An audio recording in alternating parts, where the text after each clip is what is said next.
different phases from the soft requirements gathering till the project goes into maintenance.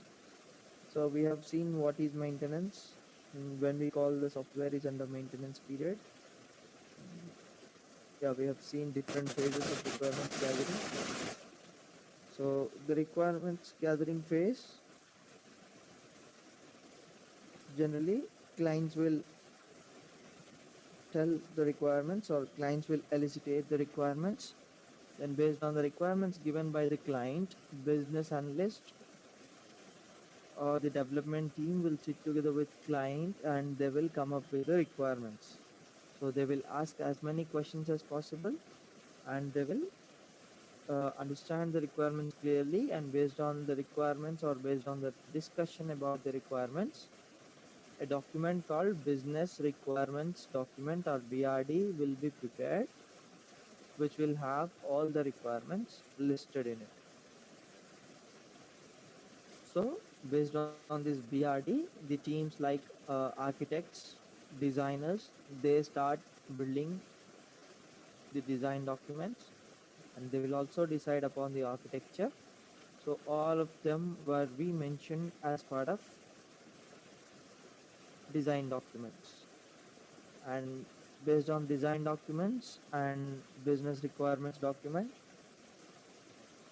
business analysts will go through these requirements and design documents and come up with a specific document called functional specification document or software requirement specification document. So this is the main document which is used for the purpose of testing. So this FSD, BRD, these are very important documents as far as testing teams are concerned. And occasionally the testing teams will also look into design documents. So whenever we have some questions or whenever we need some additional information, then we have to refer design documents along with requirements documents. So we have seen a waterfall model wherein all the phases occur in a sequence, and we have seen the disadvantages of waterfall model, like when we have requirements or when we have change in the requirements at a later stage, then uh, waterfall model is not very suited to accommodate those changes. We have to again start from the phase 1 or requirements. So that is the reason why we have come up with another model called V model, wherein the testing team is involved from the beginning of the software development process, and we have seen a verification and validation methods. And we have discussed about the importance of verification and validation and the difference between verification and the validation. So any questions till last class? I mean, did you get a chance to go through these documents?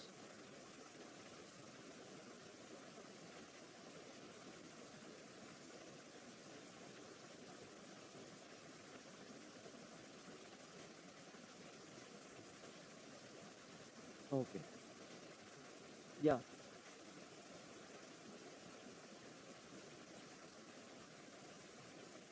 No, Agile or Scrum is a different model. Actually, in the Agile model is suited where, or it is suited for the projects where the timelines are very stringent. I mean, if you are planning to release a software within short durations, then we choose Agile model. And Agile model is one of the very disciplined model. So in Agile model, let's say if there are 4 team members, then the expectations out of 4 team members will be set on a daily basis, because the agile model will not go beyond 1 or 2 months.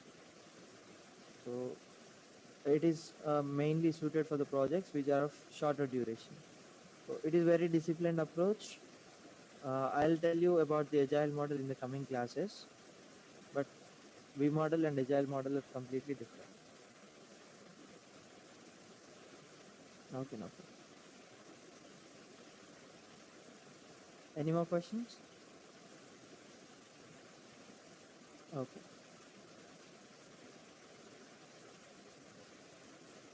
So we are discussing about SDLC. So let us look into another model, which is spiral model. So after this spiral model, we will discuss in about STLC or software testing life cycle, and followed by different documents. Like we will dig deeper into testing. So from software testing life cycle, it is more of testing concepts. So we can say we will be starting with testing concepts from software testing lifecycle. And yes, yeah, though it is a QA course, we are covering these basics because without these basics, it is very difficult for people to understand QA concepts, because it is very important that you know the terminology of software industry. It is very important that you know the basics of software industry. So that's the only reason why we are talking about all these basics for this many classes. Because the main difference between a person with experience and without experience is comes into picture when they were asked about basics of software industry. So that's the reason why so much of importance is given to basics, why so much of emphasis is made on basics. So let us look into software development lifecycle model or a spiral model. So before talking about spiral model, let me just uh, say you are going to develop a website.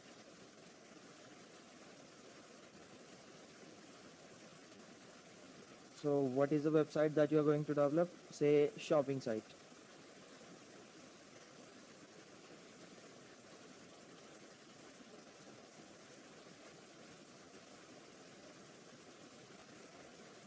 So we are going to develop an online shopping website. So what are all different things or what are all different features that people look in an online shopping website? Or let's say if you are going to develop an online shopping website, then what are all the things that you would like to be covered as part of this particular online shopping website? So I would say I need a gallery view. So whenever someone opens into the or someone opens this particular website, people should be able to see, or the products are to be displayed within this particular website. I mean all the products should be displayed in a row, in a grid format. So that is what I would like to uh, I mean that is one of the feature I would like to add to my site. Then I would need to display product details uh, along with specifications.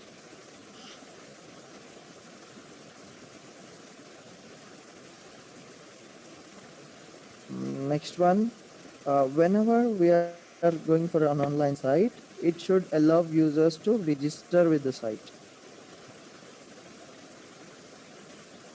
Whenever user registers, obviously we need login functionality.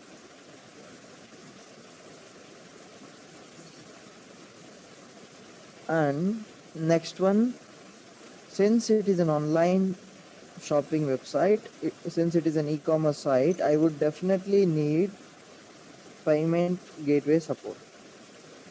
So payment gateway is nothing but, suppose you are shopping for a product online, then whenever you choose a product and click on checkout or submit button, you will be asked to pay the amount via debit cards or credit cards or net bank. So this payment is facilitated by an additional software called Payment Gateway. So that is Payment Gateway. I would need Payment Gateway support. And let's say if you are searching for a product with the name, or if you are searching for iPhone. So whenever you are searching for an iPhone, it means you are looking to buy a mobile phone, or you are interested in looking for a mobile phone. So based on your search content, the website should be intelligent enough to display other mobile phones along with iPhone 5. Because if you are not okay with the specifications of that particular iPhone, then you may go for another phone. So if you can provide the intelligence to your website which can display other products based on the price of iPhone, then it would be definitely a value add for the customer. And it also increases your business, because even though the customer is not buying an iPhone, there is a chance that he might buy another phone like Samsung or HTC in the same range. So I should have a feature to display similar range of products. And based on your previous purchases, the website should have intelligence to display the products which are suggested. Let's say you are, I mean, you have, you are an old customer of this particular website, and if you are an old customer of this website, then based on your payment or based on your purchase history, let's say you have bought a laptop from the company, this particular online site. So whenever you log into this site, the website should have the details about your payment or your purchase history. So you, as you have bought a laptop, they should show you accessories of laptop. So they should display, or they should suggest you to buy an headphone. They should suggest you to buy a card reader. They should suggest you to buy an pen drive, or they should suggest you to buy an antivirus software, and so on. So based on your purchase history,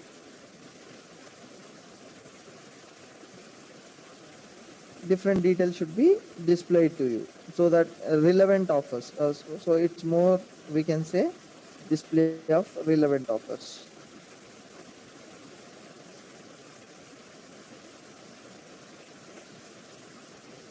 And yeah, what could be the additional details? Maybe customized offers for you.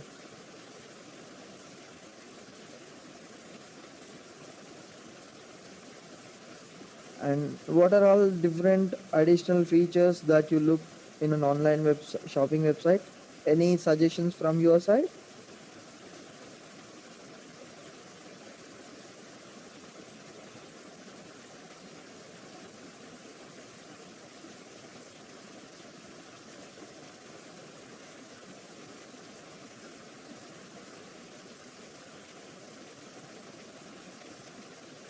Okay. So e-commerce or online shopping is one of the important domains as far as IT industry is concerned today.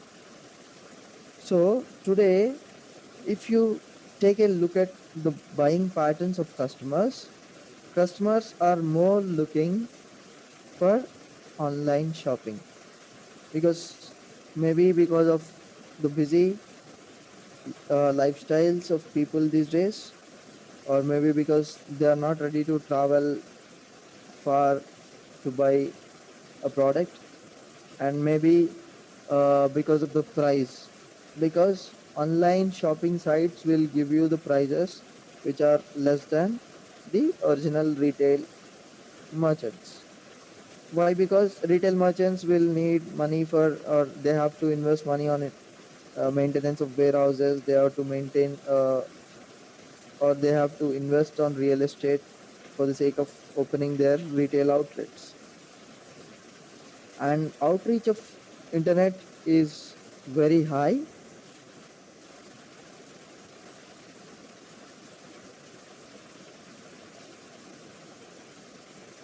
Please give me a second.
Sorry. So yes, contact us page. So we would display the contact details as well. And uh, after that, yes, about the products that we are going to sell on our website. So maybe we are selling an electronic product, and if you take a look at most of the online shopping sites today, you see all the sites, they sell multiple products. So I mean, we need not limit ourselves to a single product. Let's say for now, and this brings out a good discussion here, products. So what are different products that we are going to offer on our website? Let's say we start with books. Like if you take Amazon, earlier it was a I mean book selling site. Then they have reached out to different other areas. So similarly, maybe we are starting with books today, and we will expand. So these are different things, or these are different details that we are going to maintain about an online shopping website. But if your business demands the online shopping website to go live, or to, I mean, to be made available to public maybe within 1 or 2 months. If we want our site to be available to public in just 1 month of time, then it may not be possible for us to develop a site within 1 month with all the features that we need. So when we don't have enough time, or when we cannot come up with a product or complete product because of time limitations or many other various limitations, then we develop the product in uh, cycles, or let's say we develop the product in installments. So first we will create a basic version, then we will add some additional features on top of it. So we just keep on adding additional features day by day, and maybe within uh, 3 or 4 such releases, our product would be a complete product. So if you take example of Gmail, so when they started in the beginning, Gmail was started with basic HTML page. So just it was basic HTML page. We don't have any other features. So uh, if you take a look at this particular Gmail site, so earlier it was only a basic HTML site. Then later they have added additional things, like they have added themes to it. And after themes, they have embedded uh, chat into the Gmail site. So they have come up with developments on cycle, or they have come up with updates one after the other. So similarly, our website is also having a lot of features, but because of time limitations, we may not be able to deliver the product within 1 or 2 months of timelines. So I mean, when I say 1 or 2 months, don't take 1 or 2 months for granted. I just want to mention that when timelines are not enough, or when timelines are uh, very short, then we will look for this particular model. So what do we do exactly? So our requirement is to develop an online shopping site. So the basic, I mean, we have to identify the basic requirements which will solve the purpose. So when we don't have timelines, we may not be able to ship all these requirements.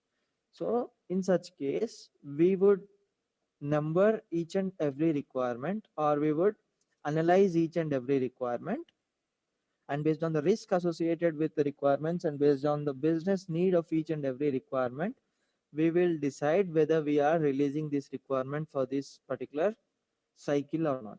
So when I say an online shopping site, it definitely should have feature to allow customer registration and login. So these two are important for me for the first time. So register, login, let me just copy them from here.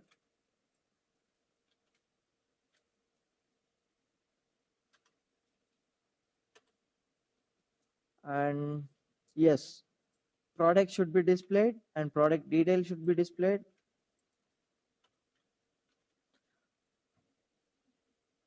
So this is the first iteration. And if you take a look at other functionalities, payment gateway, though I don't have payment gateway, I can park it for next release because I can take support from other payment gateways. Like I can use the help of Google checkout, or I can deliver the products with cash on delivery feature. So that is how I can limit myself, at least for this particular release. And maybe you can postpone all the other requirements like displaying relevant offers, displaying customized offers, and contact details are very important.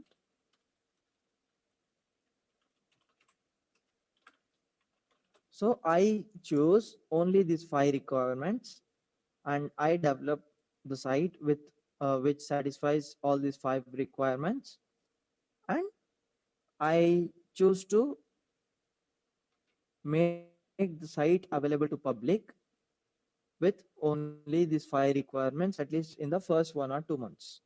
So in the first 1 or 2 months, my website is ready, and it helps the users, or it allows the users to purchase products. So the first release is successful and users are able to access the site and they are able to shop. So in the next release, maybe the users might give you the feedback. So during early stages of business, feedback is very important. And it is not only, I mean, it is not sufficient if companies just collect feedback. They have to act as per feedback. In order to be a successful business venture, the business should be as per the expectations of its customers. So as per feedback from the customers, the companies have to listen to the customers and they have to act accordingly, or they have to change the businesses accordingly. So maybe based on the features or based on the feedback from the customer, they might give you some suggestions. They might give you some features that would help them. Yes, anyway, shipping details will be maintained as part of login. So when you are registering with the site, your address will be available with the site. Or when you are purchasing, it will be, I mean, since it is a shopping site, yeah, shipping is very important. So, yes. So maybe customers will tell some additional features that they are looking out for the site. Then we collect the details from the customer and we create new requirements as per the customer's need.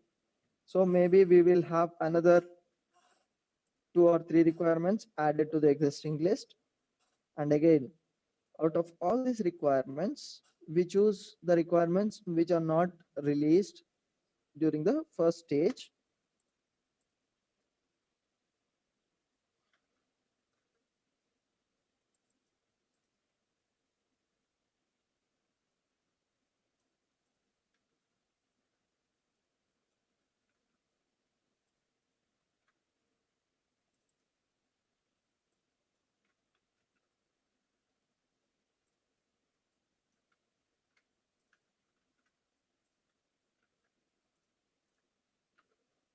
So this is for the first release or cycle 1.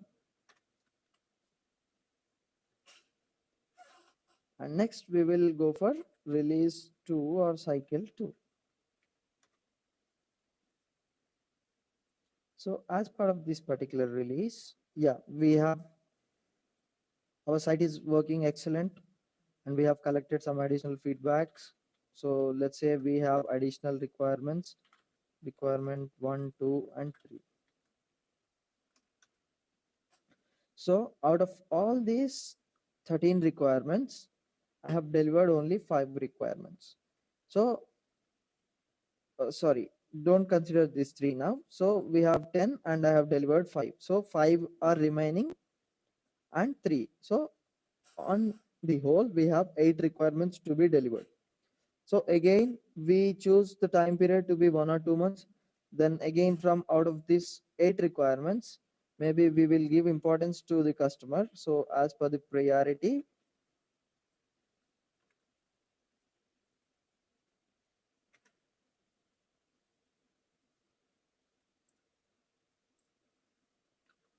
maybe we would wish to give a relevant offers.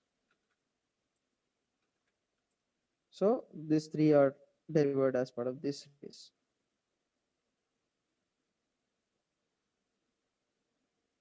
So these 3 are delivered as part of this release too.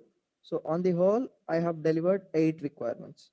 And again, you receive customer feedback. Maybe you'd like, I mean, customers have suggested you some additional requirements. So I have this 2 plus 5 requirements which are to be delivered earlier.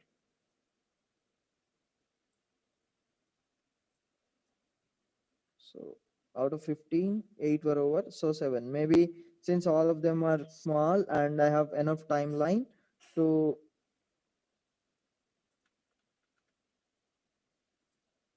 work on these requirements, I will release or I will develop the site or I will release or I will deliver additional 7 requirements in this particular release.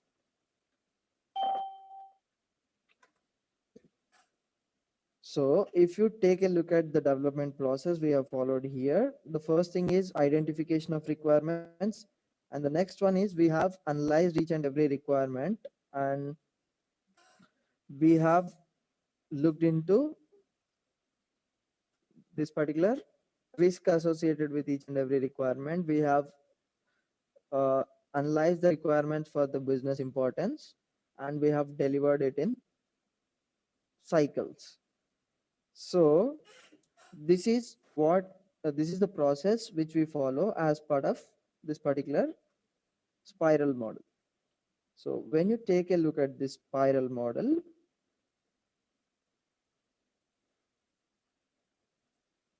so this is one cycle. So this is the first phase, this is second phase, third phase, and fourth phase.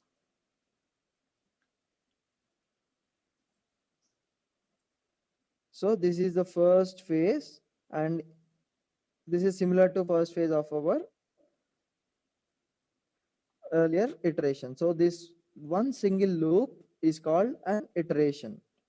And again in the second phase starts from this one and we will have the second phase. So this is how spiral model works. So let us look into each and every phase of the spiral model. So the first phase is objectives determining. As part of this phase, we identify the goals of a cycle.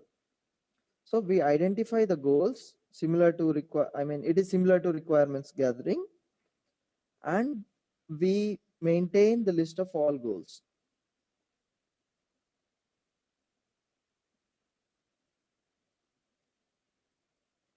And then the next stage, we go for risk identification and resolving. So each and every requirement will be analyzed for the risk associated with it. And based on that, we will choose the requirements. And again, in the third phase, which is development and testing, we deliver the product or software code is developed for that particular phase and the end product is tested. Then in the fourth phase, which is evaluation and planning. So in this particular phase, we will again, it is similar to collecting feedback from the customers and delivering the product as per their need. So these are all different phases of a spiral model. And this is how spiral model works. So any questions?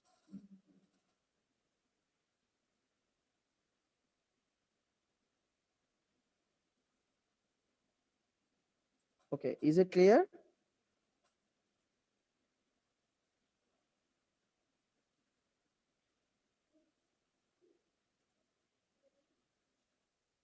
Yep.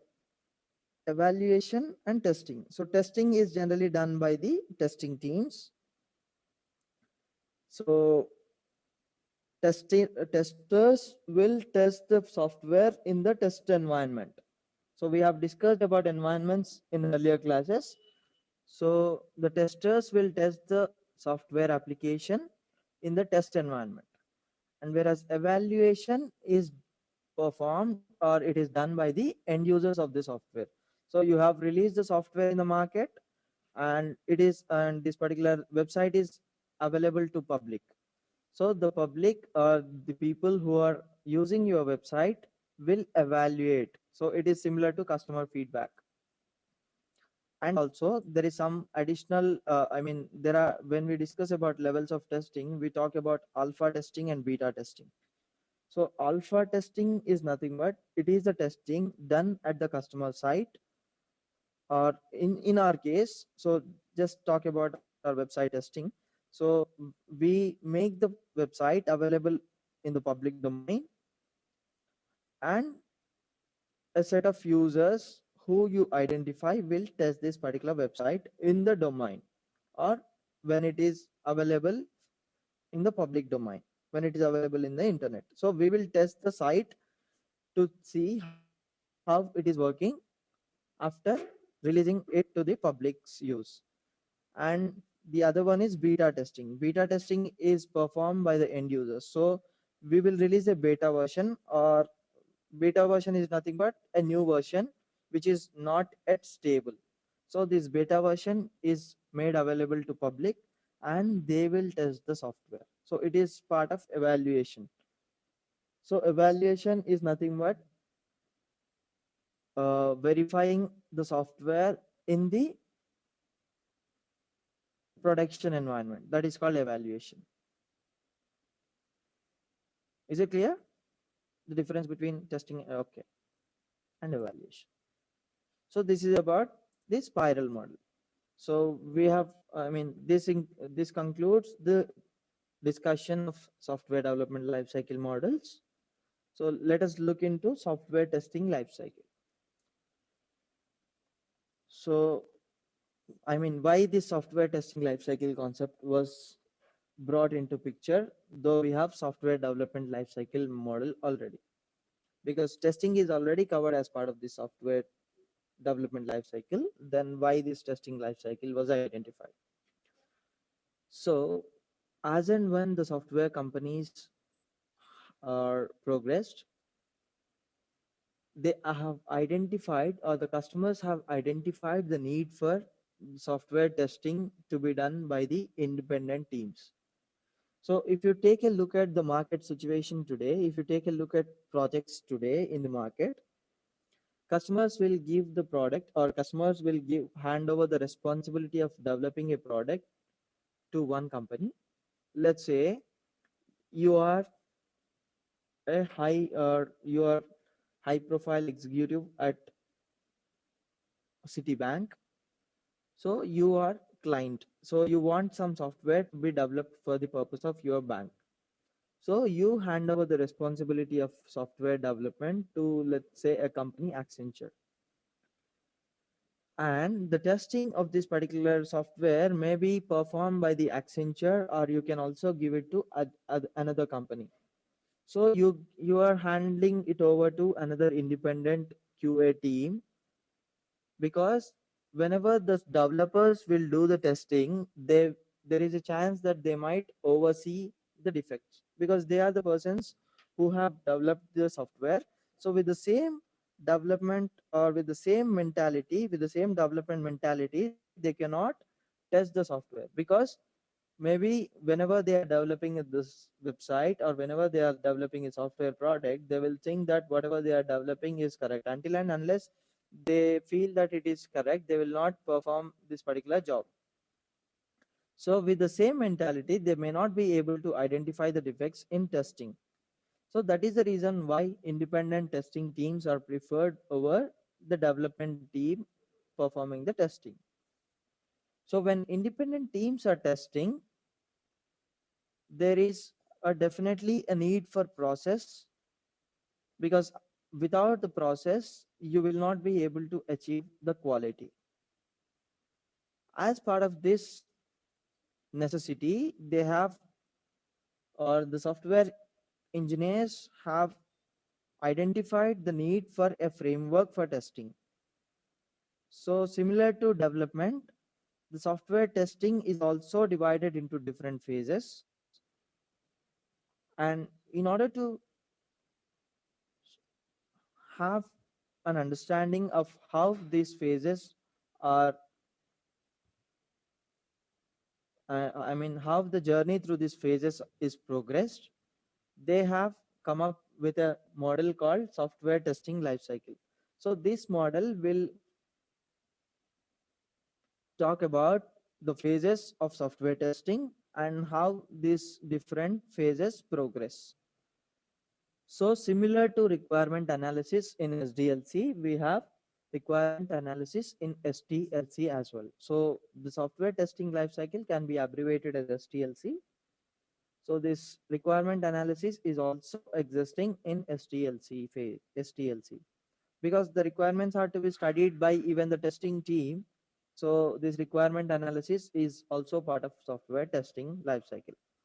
Then after the software testing uh, requirement analysis, we have the phase called test planning phase. So you have identified the requirements, you have received the functional specification document or FSD, then you have FSD with you, BRD with you. So when you have the necessary requirements to be tested, and when you have the necessary software to be tested, we should have, or we should create a business plan, or we should create a test plan which talks about the resources you need for this testing. So how many days you need to complete this testing, and how many people you are going to involve as part of this testing, and how many days you are going to test or you need for this testing, and what is the cost that will be, or what is the budget of this particular project, and so on. So all of them are mentioned as part of a document called test plan document. So test planning phase, we talk about the resources. When I say resources, it is nothing but the number of persons who are needed. And along, I mean, the resource details may also include other hardware, software details, but generally we don't talk about those details, because before the agreement itself, all the hardware or infrastructure is taken care. So this particular test planning phase talks about or plans about the number of resources required for testing, number of days required for testing, along with the budget for testing, and what are all different requirements which are going to be tested as part of this particular test. So that is what we do as part of test planning phase. Then once this test planning phase is finished, or once the test plan is finished and approved by the client, then the test cases, so the complete testing takes place, or we take help of a document called, or we take help of something called test case. We will talk about test case later in detail, but let me tell you what test case is. So test case is nothing but, it is a step by step, or test case is a document which will have all the details or all the steps that you follow while testing a software. So if you are testing Gmail login page, then the first step would be to log into Gmail or to type the URL of Gmail. So first we open the browser, we type the URL, then we land in login page. Within login page, we have to give username and password. So this is the sequence of steps which you are going to follow as part of the testing of particular Gmail application. So similarly, in order to test any application, we have to follow certain series of steps. So all the series of steps, all the sequence of steps is maintained as part of test case. So these test cases are to be developed by the testing team, and once these test cases are developed, we should set up the test environment. So setting up test environment includes the build to be installed on test environment. So software development team has developed the software, so that software should be available in testing environment. So the test environment should be set up by the testing team. So it includes installation of software. It includes if there is a new person who has joined the team, then the new person may not be having access to that particular software. So the access controls, all of them are to be taken care as part of this environment setup. Then the next phase is test Bharat, can I execution. interrupt? So, yep, sure, no problem. Yeah, in this test environment, basically, is it been created or it is being set up by the testers or the system admin I testing mean, environment? okay, why I said as testers is, suppose, did I tell you about development environment, testing environment, and production environments? Correct. You did. Yeah, I mean, in the previous classes, did I tell you about those points? Yes, you did. Okay, so suppose, let's talk about our previous example. So Citibank has handed over the responsibility of developing software to software company, say Accenture. And maybe for testing, they have identified another company, say X. So within this particular company X, I mean, in client's perception, X is a testing company. That's it. Okay. They are not bothered about other responsibilities or other projects that X company X takes up. So in perspective of client, X is a testing company or a testing team. So the environment setup will be done by the system admins within X, within the organization X, but in client's perspective, it is testing team. So I mean, in that particular flow, I just said by the testing team, but generally, I mean, it is set up by system admins. But usually, if a project is given to an organization, Okay, say for example, as you said, Accenture, okay, uh, is only the development being done by it could be, but usually when a project has been allotted to, they sign up a project with an organization. The client okay, signs up a okay, project with an organization. okay. This, the development, testing, the whole process of I mean, the I got your question. Are you I mean, do you mean the complete activities will be handed over to that particular organization or not? Like yes, development, testing, maintenance, and all. correct. Is that what is Yeah, your question? until that is my question actually. Okay, The whole entire finished product, the raw okay, whatever requirements they have, they okay, collect it from the client, and the end product is they develop the product and give it back to the client as per their okay. requirements. The Yep. entire process is being done by, usually it is being done by one organization, or the what is the major part I'm asking? Let me tell you about the real-time scenario or real-time business situations, how this software deals happens. Yeah. So, suppose I have a project, say it is, I mean, I have estimate, I'm client. Okay.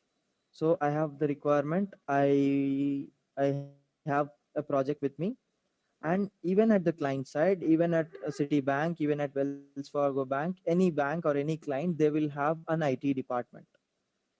They will have IT specialists. They will have business analysts. So they will have the people who are good at technology as well. So they come up with the requirements. I mean, maybe on the high level, but they have some idea about the business processes. So they will estimate the project, or they will estimate the budget, rough budget. Let's say they have estimated the project cost to be $100 million. So out of this $100 million, then there is a particular ratio. Actually, we have something called ballpark estimates. So that is again comes under the part of test estimation techniques, which we'll be discussing going forward. So suppose out of this $100 million, the ratio would be 70 is to 30. So for development cost to testing cost, it would be 70 is to 30 or 80 is to, I mean, generally it would be 70 is to 30 or 75 is to 25. So out of this $100 million, 75% of it would be allocated to development, and 25% or 30% of it, of this particular $100 million, will be allocated for testing team, or it is allocated as the cost of testing. So they will invite biddings from different vendors. So when I say vendor, it is an IT organization. So again, it is, I mean, based on the interest of the client. So client can give away the entire project to one organization, or they may split the development and testing, and they may hand over testing to one organization, or they may hand over the testing to another organization. So they invite biddings from different vendors for this development, and they will invite different vendors from the for testing this particular application. Generally, the developers will try to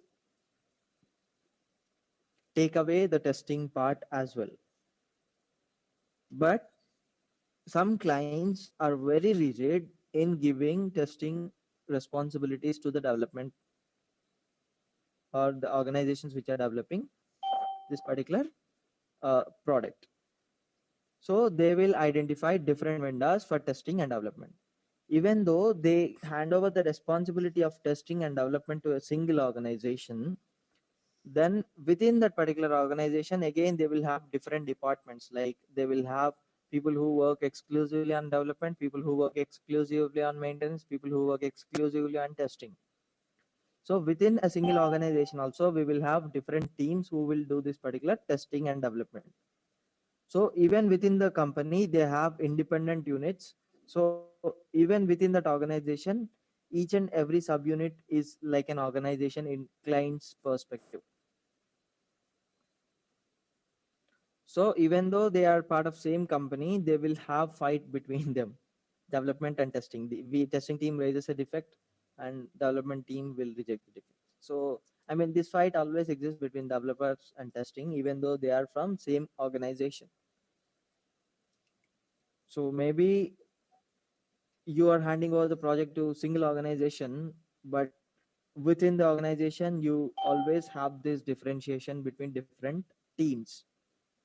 So always testing is like an independent team doing the testing. Though they are part of same organization, they work independently, because client will have the visibility of the progress in development, client will have the visibility of progress in testing. Client will not accept if no defects are raised. I mean, client expects the testing efficiency to be high and development efficiency to be high. So development team will always have the challenge uh, in terms of defects. So they want minimum number of defects, but testing team wants more number of defects. Because in order to say a testing team is effective or efficient, then the testing team will have to identify as many defects as possible before the software goes into production. Even the development team will have the similar criteria, which means the number of defects identified by the testing team should be as less as possible to say the quality of code is high. So even though there are two different, I mean, two responsibilities are handed over to the same team, client will always look into testing and development with two different perceptions, or they will always track these two different development and testing. So though they have handed over to single organization, they will see how each and every activity is progressing. So though it doesn't really make difference, if they hand over the testing and development teams to single organizations, because client will treat them as separately.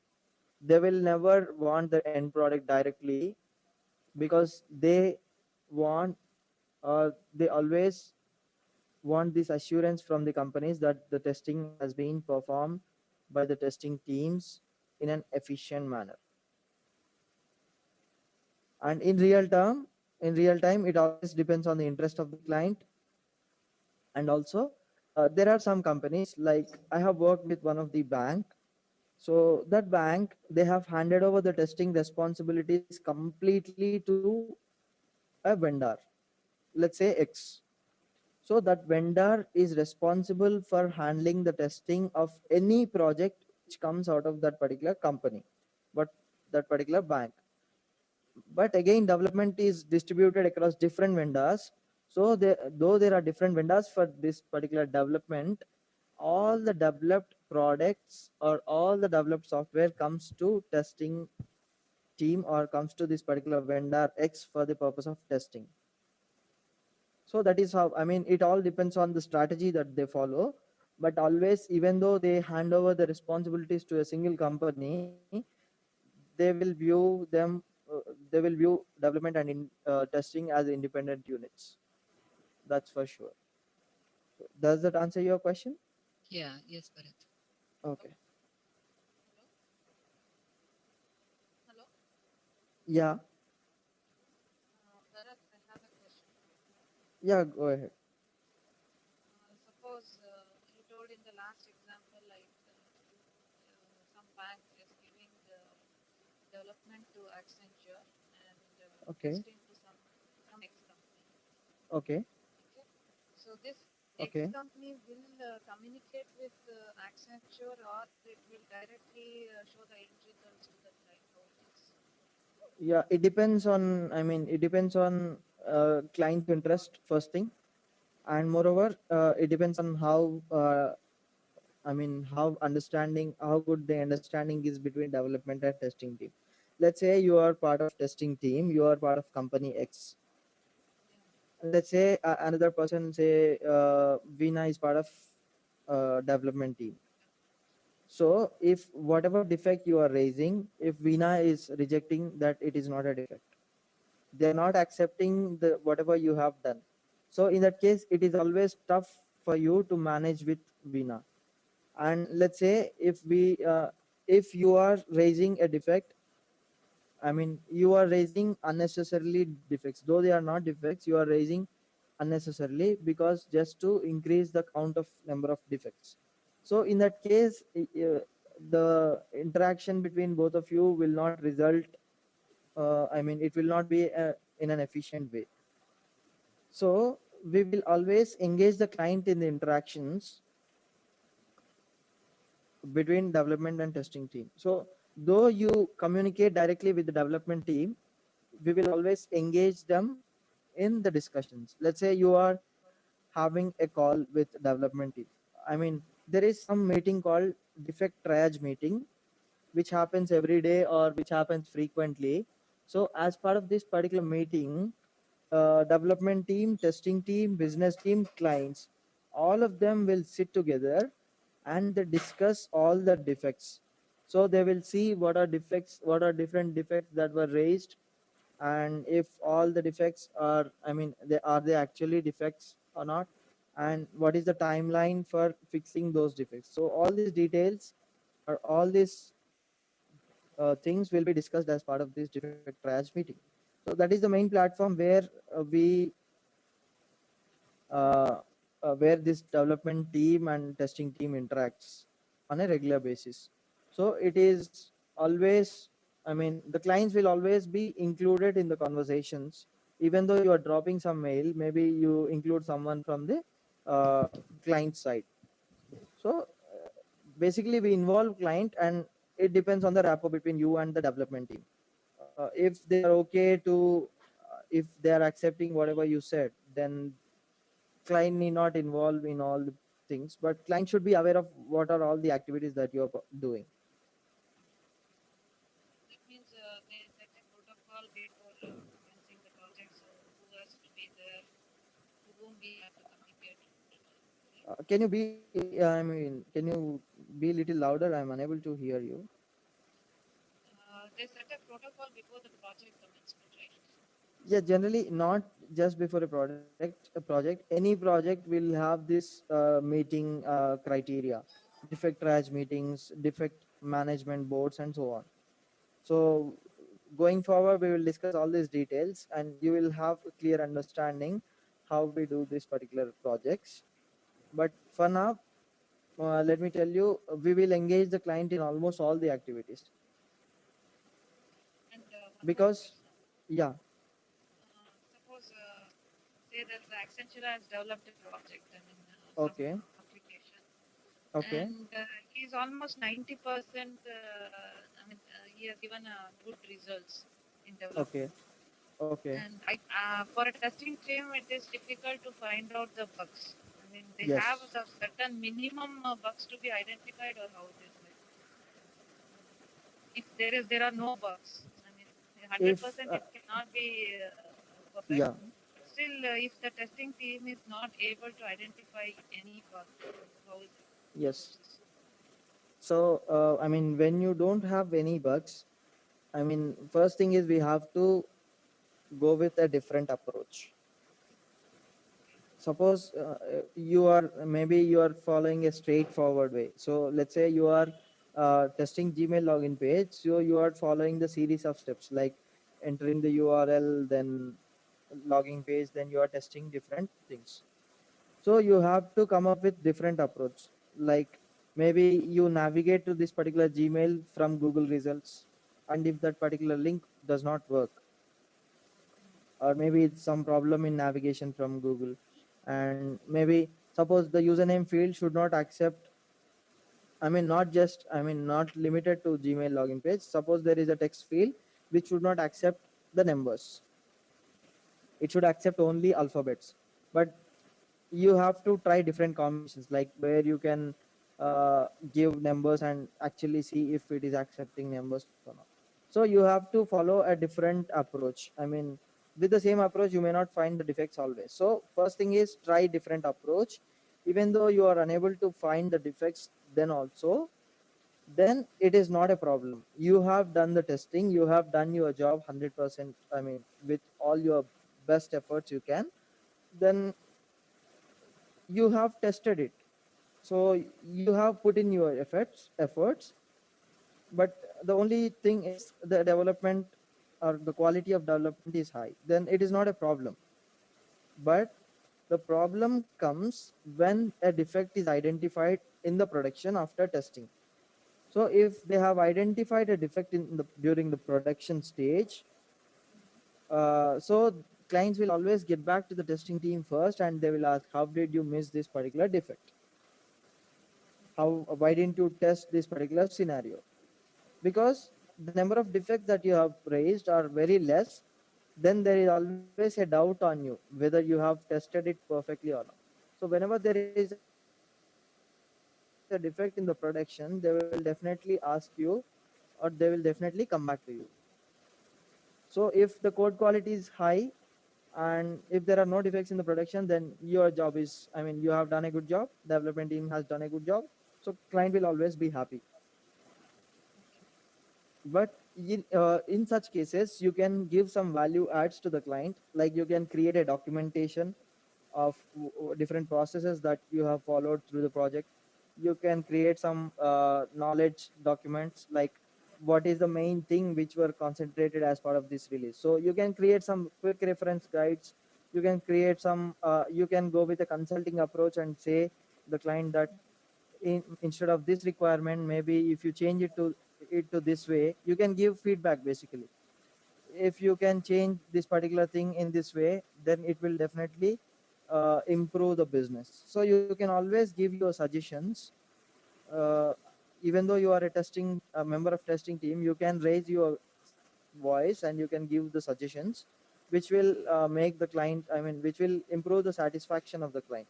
So the client will definitely come back to you, because though you are a testing team, you have gone to him or you have approached them with a consulting approach, and you are basically contributing to the development, or you are basically contributing to the progress of the project. So definitely they will always look back to work with you because they are satisfied with you. Okay. So is that, I mean, does that answer your question? Yes, yes. Okay. So as part of this test execution, we will directly work on the application that was developed. So we will work with the application. We will check different ways, or we will follow different steps to test this particular application, and we will say, or we will I mean, this is called as test execution. So whatever test cases that we have written, so each and every step in the test case is followed during this execution. So let's say in the test case it is mentioned, please log in, or please type this URL and click on enter. So we type that URL and we click on the enter button. So that's how we do the test execution part. And coming to test closure or test cycle closure, so whatever the lessons that you have learned as part of this test execution, we will document them in the test closure phase, and we will all mention what is the number of defects that you have identified, how many test cases were executed, what are the timelines, and how many defects were identified in the week 1, week 2, and so on. So it is basically analysis of all the testing that you did throughout the testing phase. So we mention all the lessons that we have learned as part of this testing phase in the test closure report. It is basically the analysis of the testing that you have done so far. So that's what we document as part of test closure or test report. So this is a test, I mean, STLC or software testing life cycle. These are different things which we look into as part of testing. So we will discuss each and every detail about the phase, how to write a test case, how to execute a test case, how to report a bug, and so on. So this bug reporting also falls into test execution phase, and we will see exactly what are all the activities that I mean, that are followed as part of each and every phase in the coming classes. Bharat? So, yep. Yeah, the first phase where the requirement analysis has been done. Okay. Um, if say for example there are 10 testers for that project, and Okay. does each and every tester has the opportunity to go through that, or will be involved in requirement analysis? Yep. Yes. So, I mean, from the testing team, requirement analysis is generally done in the form of documents. I mean, it's very rare that we interact with the client during requirements gathering stage. Okay, yeah. We are calling it as requirement analysis because the testing team generally gets the requirements after gathering is being done by business analysts. Generally, the requirements will be gathered by business analysts, and they will decide these are all the requirements which I am going to release as part of this phase, and they will document it in the form of BRDs or FSDs. So remember, BRD stands for business requirements document, FSD stands for functional specification document. So they will hand over the documents to you, and the testing team has to go through all the documents. We have to study the requirements, and we have to come up with any questions, any suggestions, or anything. If you have some way to improve the requirements, you can always express it, but you have to do a thorough analysis before talking Starting about, the I mean, test, testing the bef- project. yeah. So we each and every team member will go through the requirements document. Okay. Maybe the people, I mean, people like test manager or people with high profile in the testing team will get a chance to sit during the requirements gathering phase, but all the test members will not be part of requirements gathering. Okay. Generally it is performed, or it is done by the business analysts, because because they will have idea about business. We have idea about technology. We have idea about testing process. We may not be good in deciding about business process. Let's say though you are working for a bank, you will have idea about different types of accounts that a bank can have. You can have idea about different uh,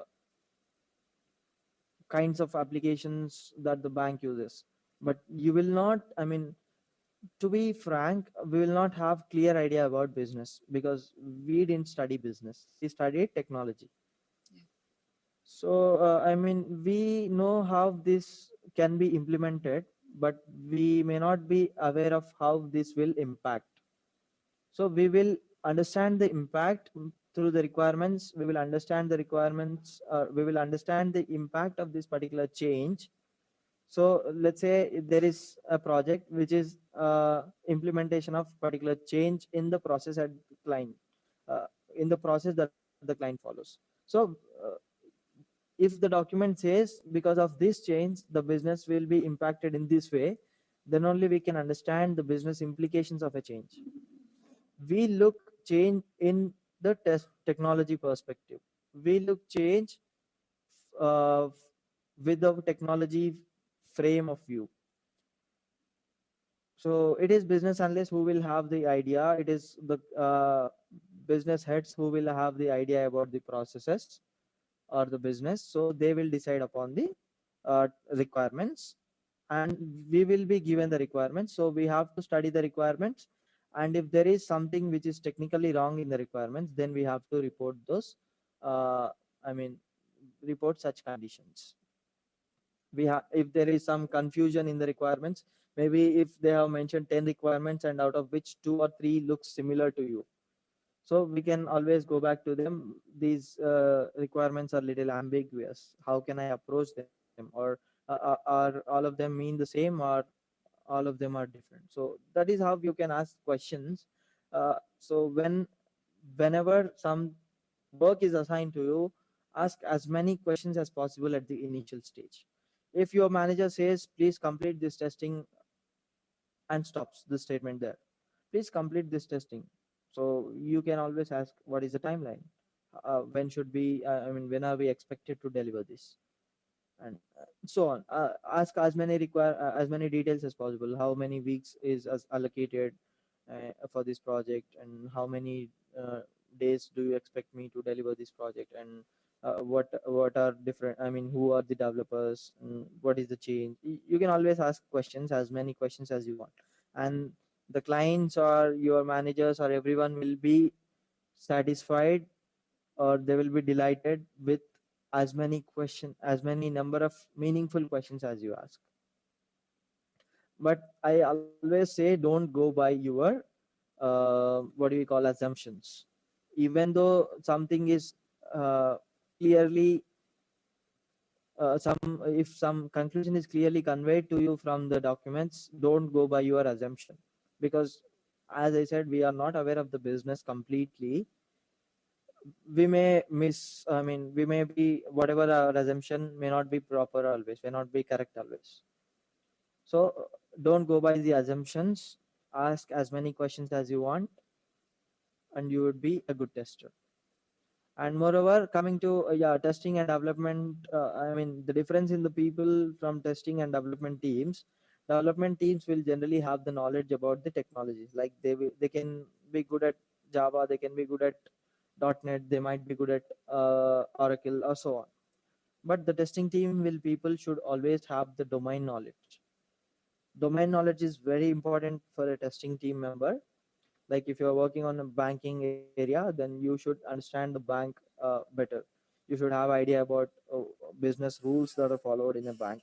Like if you are working for a term deposit, if you are working on an application which deals with a term deposit product, then you should be aware of what is a term deposit first, and what are different rules for calculating interest on a term deposits, and so on. So these are all different things which you will learn going on your experience. And I'll take one session on banking domain as well, or I will take one session wherein I'll tell you about different domains that we have. And we will talk about domains as well. So it is very important that a testing team member should have the domain knowledge. And also one more important thing is the testing team members, or if you take some a person from the testing team, he will have idea, or he will have the complete overview about the complete project. They will be having idea about what is the if you change something in the screen, then where the impact will can be seen, or in which screen this impact will get affected. But if you take a development team member, they will have clear understanding about the modules that they work on. Suppose there are 10 screens in a website and there are 3 developers, so each and every developer may get a chance to work on 3 different web pages. They may not be having idea about what happens in the other web page. They are concerned about their module, they are concerned about their technology, they are concerned about the page that they are developing. But the testing team member should have a clear understanding of the application. They should have clear understanding of the business. They should have clear understanding of the domain knowledge. Maybe you are not, you may not have 100% knowledge about business, but you should have understand the project at least. So you should have the domain knowledge, or at least during the starting of the project, domain knowledge will be uh, you will be taught about the domain, you will be taught about the project, you will be given enough knowledge transfer sessions, and always you can approach the different stakeholders for help on the project or understanding the project. So that's how it happens in the real time. Couple of questions, Bharat. Yes, go ahead.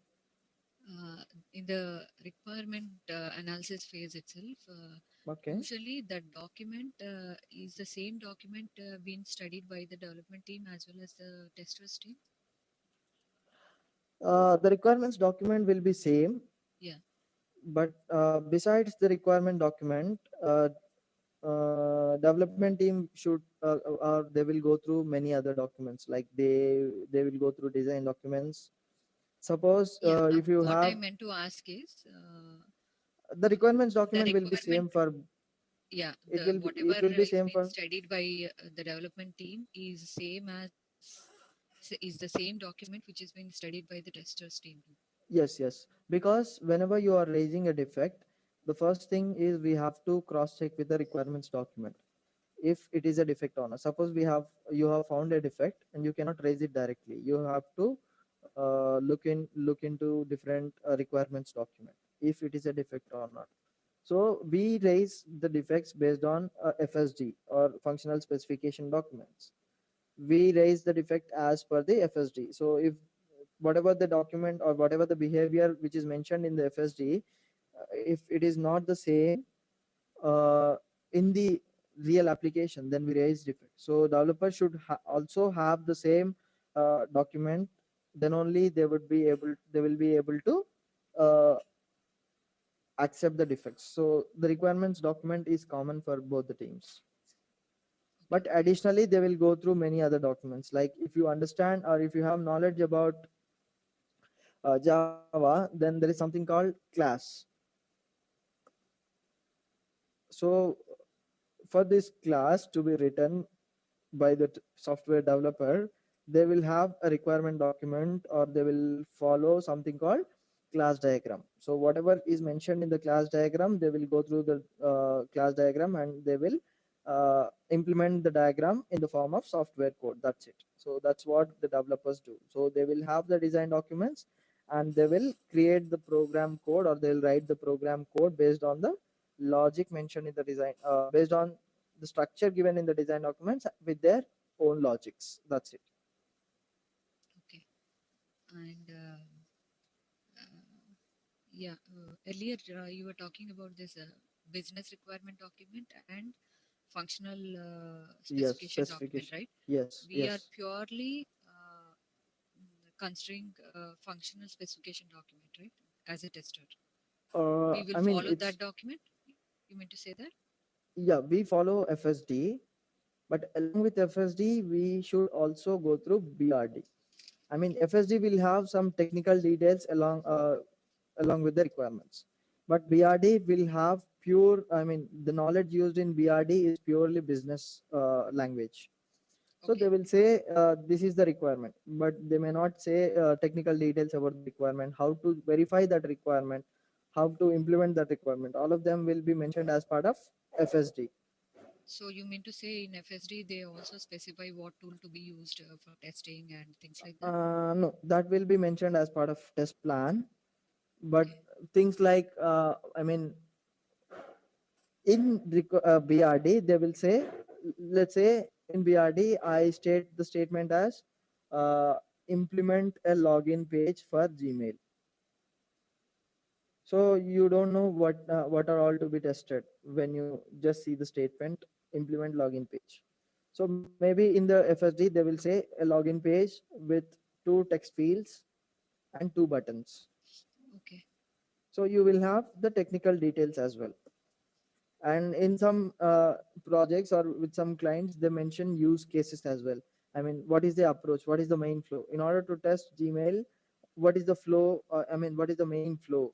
Flow starts from opening a browser till you verify the submit to till you click on submit button. And what can be the alternate flows? Whenever user gives invalid credentials, what should happen? All these are mentioned as part of FSD. These complete details are not mentioned within the BRD. So BRD is more about business, how this particular requirement impacts the business. What is the business context in which this particular project is implemented? What is the real expectation after implementation of this project? Let's say if I'm going for a theme to Gmail, I mean, first was the basic HTML version, then they have come up with a theme. So you can customize your Gmail look and feel. So, I mean, how it will affect the user's satisfaction will be mentioned in BRD. How this particular applying theme, how to change theme, all these details, technical details are mentioned in the FSD. So that is the basic difference between BRD and FSD.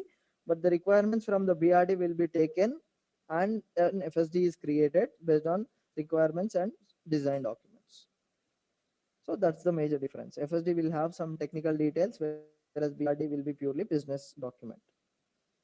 And like who exactly will prepare this FSD, Bharat? Business analysts. There is a team called business FSD team. also. Yes, Oh, okay. there is a pure team called business team. Yeah. Maybe the clients will have more command on BRD because they are the ones who dictate the requirements. So Yeah. they will, I mean, the business team of client, they will I mean, they are the persons who are more into the involvement of, uh, who are more involved into the creation of BRD, but FSD it's more by the business analysts. Oh, okay. So basically, the business analyst understand both business and the functionality part. Yes. Okay. So if you take the career graph of testers, so if you are working in the testing area for say some 5 or 6 years, then you can get into the business track as well, because within this 5 or 6 or 7 years, you will understand the domain, you will understand testing, you will understand technology. So you have business knowledge and technical knowledge, so you can be a business analyst uh, after 6 or 7 years in the career graph of a testing team or a QA member. Okay. So basically And the business analyst should have the knowledge about technology as well as business. So that is the why that is the reason why people are highly paid if they have combination of degree in BTech followed by MBA. So that's why they are being hired by the companies, because they will have both technical as well as business knowledge. mhm. And can I ask one more question? Yeah, no problem, go ahead. Yeah. Where exactly in this phase of which you are showing in your screen, Okay. the testing tools are being used? I mean, actually there are tools for each and every phase.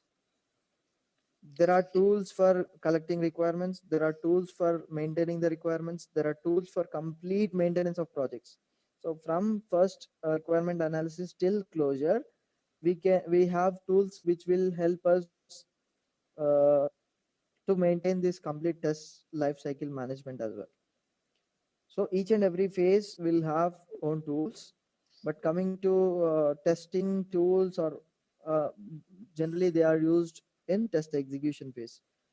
Like in order to execute anything, we go for tools. Like when we talk about automation, automation comes under the test execution part. I mean, execution, for executing or for automation test execution, we have to depend on, or we depend on automation tools like Selenium or QTP. So they fall into test execution. For requirements gathering, also we have tools from IBM like Rational Requirements Manager or something. Uh, yeah, Requirements Manager, I guess. So we have tools for requirements management as well. But Okay. generally, testing team will use tools for test execution phase, and we use tools for defect reporting. We use tools for defect management. So defect management tool or defect tracking tools, which are part of test execution. And there are some test management framework tools like Quality Center, requirements. There is another tool from IBM, and there is some another tool called Zira, which is a defect tracking tool. So this Quality Center or test management framework will be helpful to you throughout all the phases. We have modules which can handle requirements. We have modules which can handle test. Uh, I mean, details about test resources who are part of test planning phase. So we have tools for all these things. Test Okay. tools comes into all these phases. But if you talk about tools for performance testing, tools for automation testing, tools for security testing, they all fall into the category of, or they all come in during the test execution phase. Okay. So you will discuss all those tools in detail in further on classes, right? Yeah, we will talk about the tools as well. So when we tell you about automation, what are different tools available in the market, which tool is having high market share, and if possible, we will also give you a demonstration of tool as well. Okay. Any Thanks, more Manoj. questions? No problem. So I mean, I should thank all of you today because the class was very interactive today. And going forward, this weekend I'll send you a schedule for the coming classes. I will share a schedule for the entire course. So maybe the schedule may be tentative schedule, like it may extend 1 or 2 days, or it may, I mean, if you are good at grasping, then it might reduce 1 or 2 days. That's it. But I'll share the schedule for entire course during this weekend. I'll I have it. I have to edit it, so I'll edit it and share it with all of you. Any more questions? Yeah, usually, do you have the tentative date when exactly will be the course? When exactly will it close? End, I mean. Actually, I have shared these details with one of you. I'll share the details. Okay. Yeah. It will be by October. I mean, the course will end by October. So I'll share the detailed schedule with you, Yeah. after which you can understand the course better. And in case if you have any questions after that, I mean, I'll always be ready to take your questions, and try to maintain the class with the same interactivity which we have maintained today. I mean, it would bring out more topics into the discussion. It will give you more understanding, because when you have asked about the questions for during development, about development or testing, we have discussed so many details which I may not be able to give you if I'm going by the flow. So it would always be I mean, start asking questions as a practice from today, which will help you a lot when you go and work in the industry. That makes you as a differentiator. maybe you will enjoy the fruits of it, but try to ask as many questions as possible. And yes, that's it. So to be a good tester, you should be a good listener, and the next one, you should be a good at asking questions. When do you have questions? When you try to understand the concept. So when you try to understand the concept, maybe you will understand it completely, or you will come up with questions. So that's what people encourage, at least in testing. Okay. So Yeah, and also I want the recorded video for this session to Bharat, okay, I'll share it with you. because certain terminologies, when you keep using it, if I have to recall it immediately in the same session, because it's the first time I'm hearing, and Yes, it yes, would be yes. quite difficult if I hear it more and more.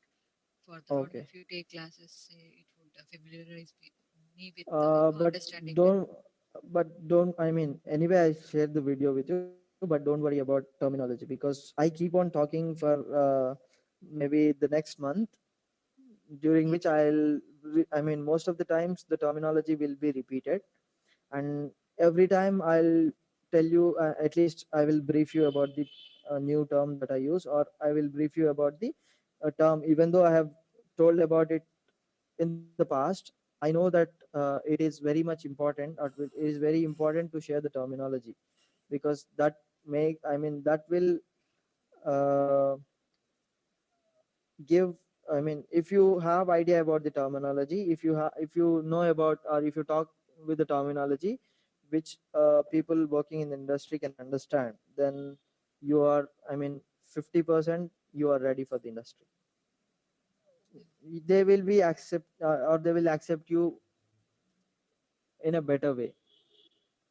So that's the reason why I use terminology, and that's the reason why I started with basics, because during basics, if you get understanding about the terminology, then during testing it will be little easier for you, because during testing I have to talk about development environment, I have to talk about test environments, and if you don't know what those test environments or development environments are, you'll not be able to understand it. So that's the reason why uh, we give a lot of importance to basics, like what is computer, we start from there, what is programming language, how programming languages have evolved, though I mean, it is not directly related to QA, but to make you understand the terminology better, we go by this process.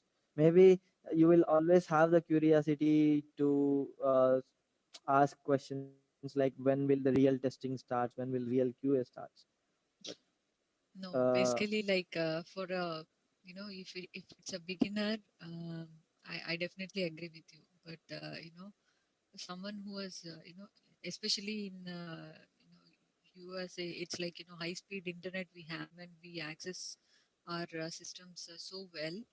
Even a yes, layman who doesn't even uh, was holding computer in his hands, now accessing the computer so well, it would yes, be a little bit hesitant for him to attend, or lazy to attend such sessions.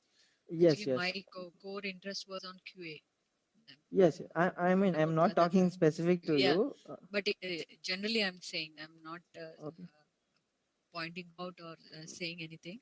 Yes, But yes. yet, I was more interested in QA because those topics were a little bit familiar with me. I wouldn't say I'm expert in it, but No, no, no. then, Actually, yeah, what happens is people know what, I mean, people know how to work on a computer. People know how to write a program. But when you ask questions like, what is a programming language, they may not be able to answer the question instantly, because yeah, that is needed in interviews. Maybe you are very good at writing a program, but if you don't know, or if you don't know how to start I mean, if you don't know how to answer a question regarding programming language, then it makes you stand little aside, okay, because the theory knowledge is also somewhat important, at least in interview point of view. yeah, Maybe you are because we have faced the same things, and we have collected feedback from the people asking about the basics. I mean, there are people who have some experience in the IT industry and they have joined with interest in QA.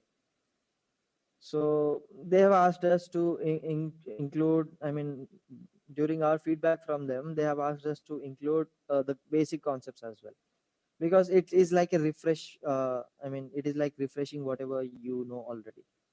So you will, it is like just a heads up session, or you can just recall whatever you have learned already, because sometimes theoretical knowledge is also important, at least to attend the interviews. That's the only intention behind including all the basics. And moreover, we try to collect information before starting the session, so that if all the audience or all the members of that particular batch are already have a prior experience with QA, then maybe or prior experience with IT industry, then maybe they are good at the terminology. So that's the only reason why we include all these topics. Okay, Bharat. Maybe people are good at using computers, but they might not be aware that computer works on binary language. There is a chance. I mean, I'm not saying it is. It will. They mean they will. They don't know about it, or they know about it, but there is a chance.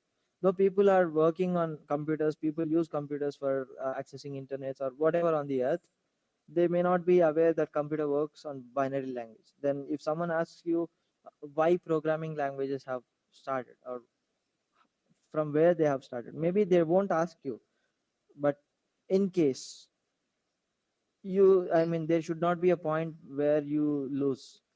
So that's the only reason. Because in one of my interviews, when I was interviewed for a position, I was asked about six, I mean, six different subjects. Like I was asked about questions in database, I was asked about questions in testing, I was asked about uh, algorithms, I was asked about what is that, programming language, and so on. And they have asked me about uh, I mean, they have asked me, they have given me a situation and they have asked me the logic, how you develop logic for this situation, how you write a program. They have asked me to write some sample codes as well, but I fared very well in all of them. Then in order to at least make or maybe the interviewer wants to show that he knows more than me, then they have asked, he has asked me about some of the do you have current update on the IT industry. So do you know something about cloud?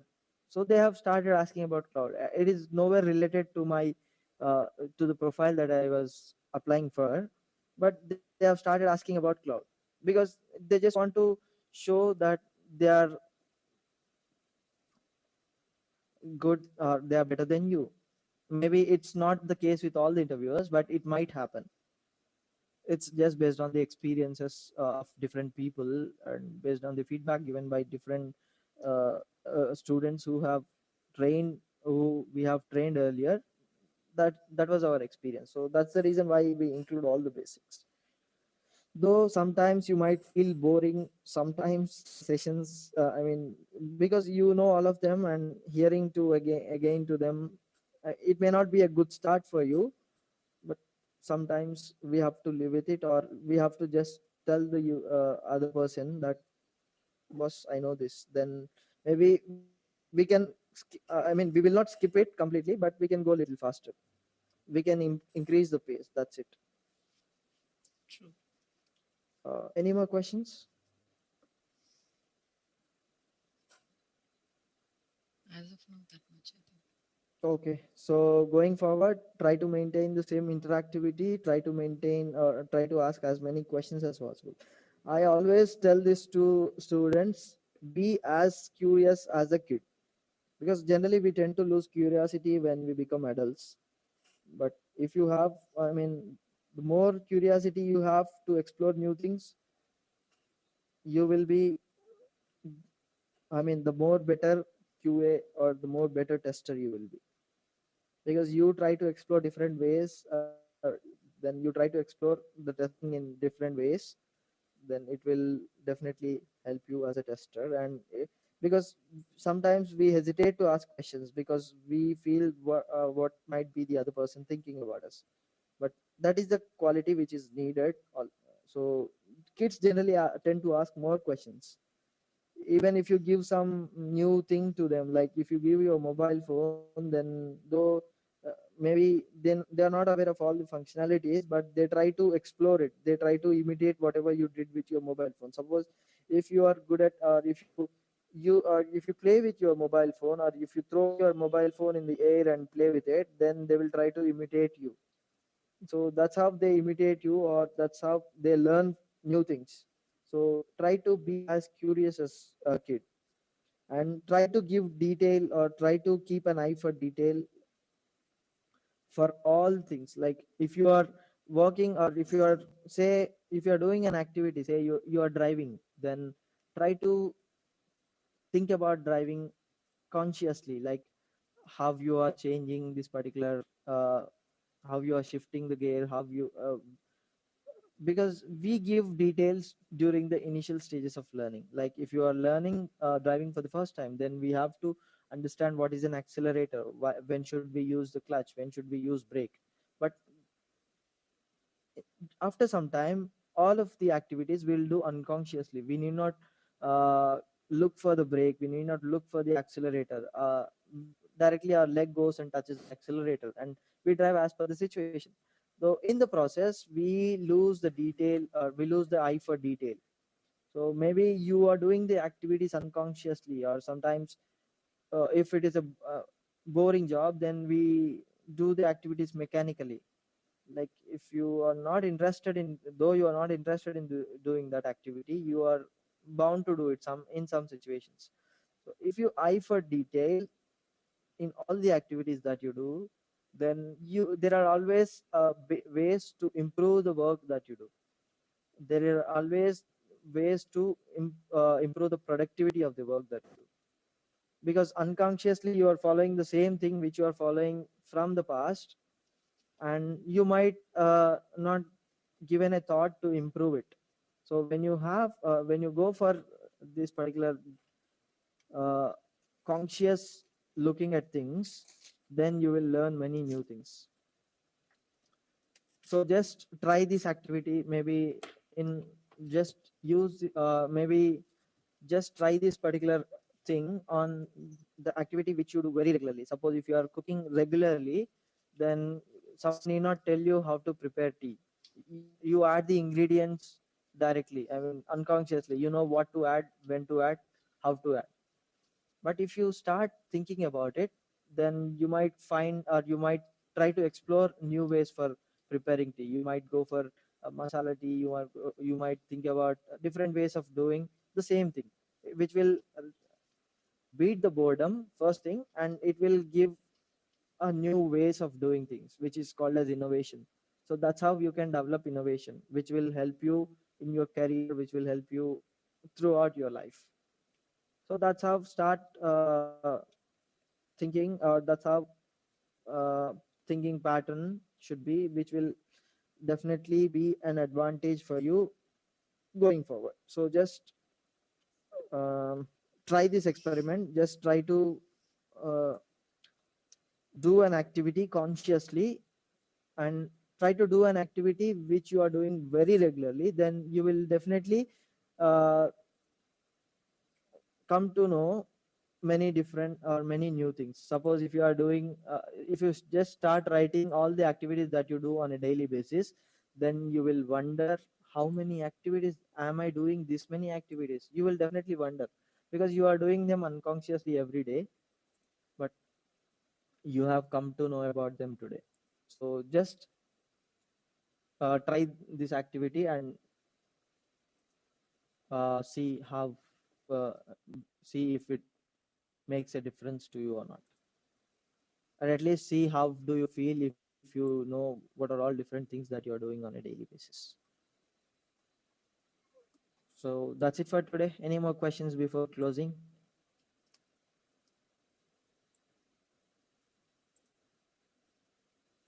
Okay, no problem.